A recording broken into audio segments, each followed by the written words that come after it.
आप देख रहे हैं नवोदय टाइम्स पंजाब केसरी टीवी। देश के अंदर कोरोना वायरस से बचने के लिए वैक्सीन का प्रयोग किया जा रहा है। पहले फर्स्ट डोज जो पहले वैक्सीन दी जाती है और दूसरे में 4 से 8 हफ्ते बाद जो है दूसरी डोज दी जाती है। लेकिन इसको लेकर अब बूस्टर का प्रयोग जो है वो होने लगा है। आज से ट्रायल शुरू हो गया बूस्टर का मीन्स क्या, मतलब क्या है। हमारे साथ डॉक्टर सुखविंदर सिंह सुक्खू साहब हैं। सर, मतलब क्या है इसका जो बूस्टर जो है प्रयोग हो रहा है? जब कभी भी हमें वैक्सीन के बारे में समझना है तो हमें इस चीज़ को ध्यान में रखना होगा कि एक तो होता है प्राइमरी वैक्सीनेशन और एक होता है बूस्टर वैक्सीनेशन। प्राइमरी वैक्सीनेशन है कि जो हम फर्स्ट और सेकंड डोज देते हैं, माने आज हमने डोज दिया, 1 महीने बाद या 2 महीने बाद सेकंड डोज दिया, और उसके फिर 6 महीने बाद जब हमें लगता है कि हमारे एंटीबॉडीज़ का लेवल थोड़ा डाउन जा रहा है, इम्यून सिस्टम थोड़ा कम जा रहा है, तो फिर हम क्या करते हैं कि उसमें एक बूस्टर डोज देते हैं। बूस्टर डोज होती है कि आपकी इम्यूनिटी को बूस्ट करने के लिए जो भी एंटीबॉडीज़ बने हम उसको कैसे बूस्ट कर सकते हैं। माना ये जाए कि जिस तरीके से जो वैक्सीन है ये लगवा रहे हैं, क्या एंटीबॉडी इसका प्रयोग 3 से 6 महीने या 6 से 12 महीने तक बॉडी के अंदर रह सकते हैं, और जो अगर बूस्टर लगवा लेते हैं तो इसका जो है काफ़ी कितना असर बढ़ सकता है? बिल्कुल, बूस्टर जो है वो इन्हांस करता है आपके कोई भी इम्यून सिस्टम को, आपकी इम्यूनोजेनिसिटी को, जो भी आपने वैक्सीन लगाई है उसकी इम्यूनोजेनिसिटी को इन्हांस करता है। तो हमें लगता है कि 4 महीने में जैसे ही हमारा इम्यून सिस्टम कम हुआ, हमारी एंटीबॉडीज़ का लेवल कम हुआ, तो बूस्टर डोज जो है वो उसको एकदम से उसको बढ़ा देता है, ताकि हमारे जो एंटीबॉडीज़ का लेवल है वो हमारे अंदर इतना रहे कि हमें इन्फेक्शन ना हो। अभी जैसे अब ट्रायल होने लग गया है तो मार्केट में कब तक आने की उम्मीद है, अगर बात करें? बिल्कुल, आज जैसे आप देखो कि आज एक ट्रायल शुरू किया है इन्होंने, बूस्टर डोज ट्रायल जिसको बोला है, कोवैक्सीन भारत बायोटेक की जो वैक्सीन है, उसमें उन्होंने तकरीबन 190 जो पार्टिसिपेंट को इंक्लूड करने का सोचा है। अभी जो प्रोस्पेक्टिव है जिनको आज उन्होंने बूस्टर डोज लगाई है, तो ऐसे 190 पेशेंट्स जिनको सेकंड डोज इन्होंने अपने फेज़ 2 ट्रायल में लगाया था, उनको इंक्लूड किया है। तकरीबन 9 स्थानों पे ये किया जाएगा और आज एम्स में ऑलरेडी उन्होंने स्टार्ट कर दिया है। उनका मानना ये है कि हम आज ये बूस्टर डोज लगा करके और 6 मंथ्स के बाद तक का उनका देखेंगे कि वैक्सीन की इम्यूनोजेनिसिटी कैसी है, रिएक्टोजेनिसिटी कैसी है, सेफ्टी कैसी है और पेशेंट इसको टॉलरेट कैसे कर रहा है। तो इन चारों पैमानों पे इसको देखा जाएगा, लेकिन इनमें उन्हीं पेशेंट्स को इंक्लूड किया गया है जिनको डोज जो है सेकंड डोज वो 6 महीने पहले लगी है। लेकिन डॉक्टर साहब, एक चीज़ और बताइए कि जो कोवैक्सीन है और कोविशील्ड है, ये दोनों जिन्होंने अलग अलग कंपनी की लगवाई है, क्या वो दोनों बूस्टर लगवा सकते हैं या एक ही कंपनी की?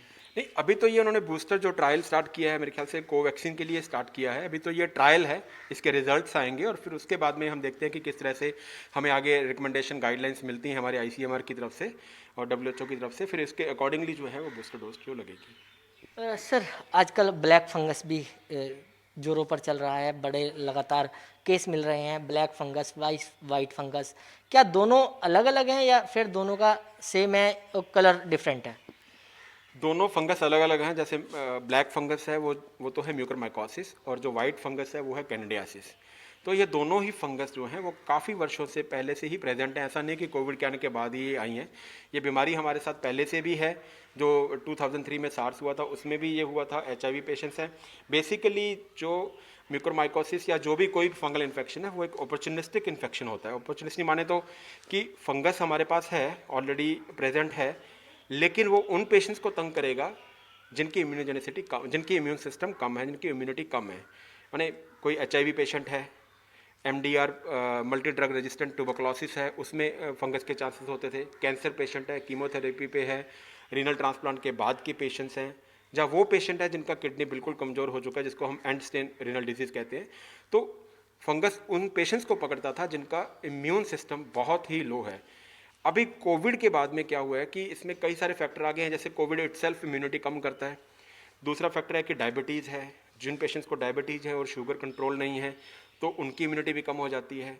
और नंबर 3, जो पेशेंट जो हैं लंबे टाइम तक हाई डोज स्टेरॉयड ले रहे थे, उनकी इम्यूनिटी भी स्टेरॉयड की वजह से कम हो जाती है और उनमें जो है म्यूकरमाइकोसिस के केसेस देखे गए हैं। आज मेरे ख्याल से हमारा टोटल इंडिया का जो टोल है इसका तकरीबन 8,840 के आसपास हो गया है म्यूकरमाइकोसिस जो ब्लैक फंगस के पेशेंट्स हैं। तो ये उन्हीं पेशेंट्स को हो रहा है। इसमें हमें डरने की ज़रूरत नहीं है, पैनिक बनाने की ज़रूरत नहीं है, क्योंकि 85% ऐसे पेशेंट्स हैं जो माइल्ड पेशेंट हैं कोविड के, वो घर में होम आइसोलेशन में ठीक हो रहे हैं।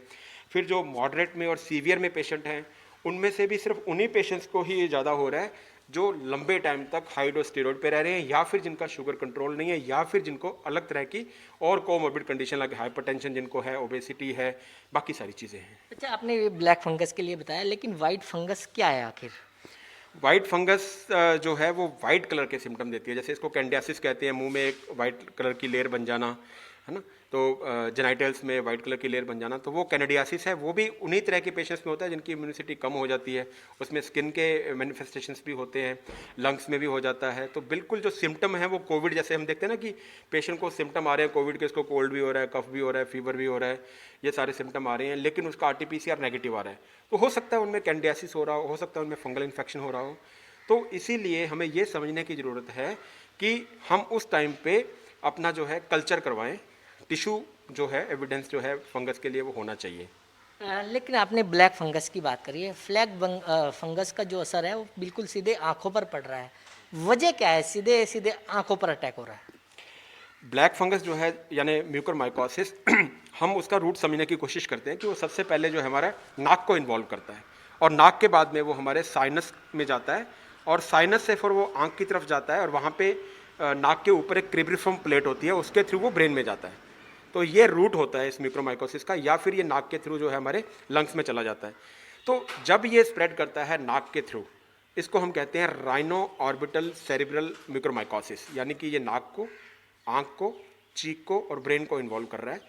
जब नाक को इन्वॉल्व करेगा तो हमें क्रस्टिंग आ सकती है, नाक में से खून आ सकता है, नाक में से या हरे रंग का या काले रंग का डिस्चार्ज आ सकता है। जब ये साइनस में जाएगा तो यहाँ स्वेलिंग हो सकती है, रेडनेस हो सकती है, स्किन डिस्कलरेशन, ब्लैक स्किन हो सकती है। फिर आँख में जैसे ही जाता है तो आँख का साइज़ का छोटा होना, बड़ा होना, विज़न में प्रॉब्लम होना, आँख में स्वेलिंग आ जाना।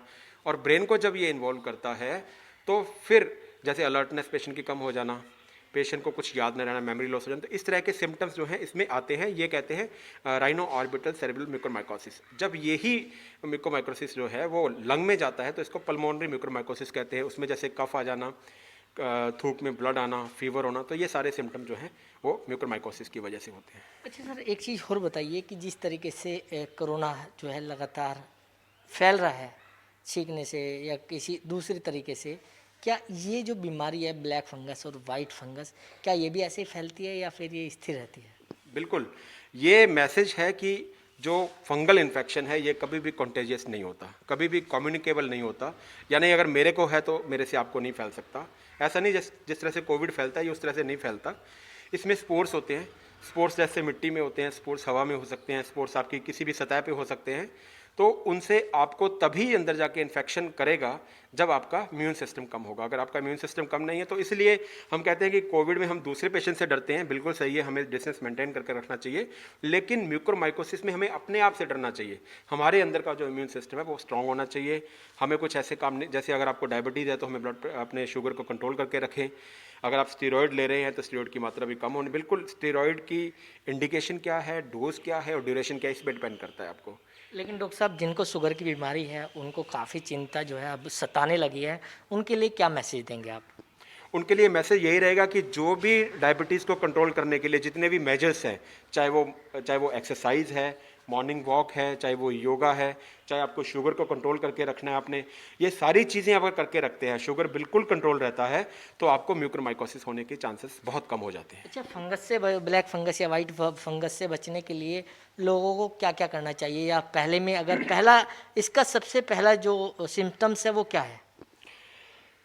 हम पहले ये समझते हैं कि होता किसको है म्यूकरमाइकोसिस। एक्चुअली जो 85% माइल्ड है उनको होने के चांसेस बहुत कम है, लेकिन जो बाकी मॉडरेट और सीवियर है उनमें होने के चांसेस तब ज़्यादा होते हैं जब उनका स्टेरॉयड जो है वो ज़्यादा डोज का और लंबे टाइम के लिए उनको स्टेरॉयड दिया जाता है। तो हमें ये समझने की ज़रूरत है कि हमें एक तो ओवर द काउंटर ड्रग, जैसे मेरे पड़ोसी को कोविड हुआ तो उसको ये दवाइयाँ मिली, उसी का पर्चा अपने पे अप्लाई करके हम वही दवाइयाँ मंगा लेते हैं। ऐसा नहीं करना चाहिए, क्योंकि हो सकता है उसको स्टेरॉयड का इंडिकेशन हो, हमें स्टेरॉयड का इंडिकेशन नहीं है। ओवर द काउंटर हमें कोई ट्रीटमेंट नहीं लेना है, हमें प्रॉपर जो है अपने मेडिकल स्पेशलिस्ट से बात करके ट्रीटमेंट लेना चाहिए। नंबर 2, अगर आप कोविड से रिकवर होकर घर पे आ गए हैं, आप 15 दिन के लिए मास्क पहन के रखें। बिल्कुल 2 वीक्स के लिए आपको मास्क पहन के रखना है, ताकि अगर कोई स्पोर्स हैं तो स्पोर्स आप में ना आए, क्योंकि वो टाइम है जब आपका इम्यून सिस्टम आपका लो होता है।